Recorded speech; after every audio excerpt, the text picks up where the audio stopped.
name is Vanessa Nakate. I am a climate justice activist from Kampala, Uganda. Last year, while I was in Davos, I attended a press conference with other activists from Europe. And later on, when I saw the article from the AP and the picture, my photo was cropped from the picture and not even a bit of my message was included in the article. It made me realize that my voice wasn't actually listened to. It felt like I was totally excluded from the conversation. To me, it really raised a conversation of who is being listened to in the climate movement. What does the media really want to portray in the climate movement? There is no climate justice without racial justice.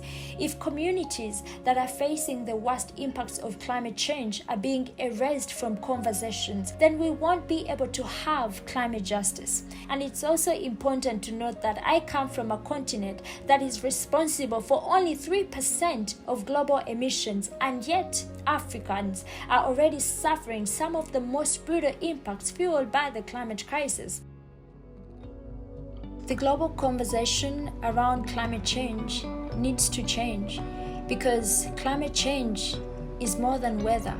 Climate change is more than statistics.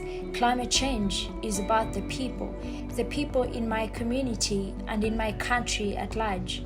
We have seen impacts of the climate crisis unfold because of the rising global temperatures. There are many people in my community who have faced the worst of this crisis. Because of the droughts, because of the floods, and because of the landslides, many people in the western parts of Uganda have been affected by extreme rainfall in areas like Kasese that have led to massive flooding, massive destruction of people's property, people's farms, and people's businesses. As we speak right now, there are people who are still sleeping in camps in Kasese as a result of the heavy rainfall that was experienced last year. We may be facing the same storm right now, but we are definitely in different boats. And the conversations that I see countries in the global north having about the climate crisis, it's like it is something that is coming in the future. And yet our communities are facing the realities of the climate crisis right now. 1.2 degrees is already hell for us. And any more increase on that will mean catastrophic changes of weather patterns in our communities. So I want leaders, governments in the global north to start talking about the climate crisis like it is something that is happening right now.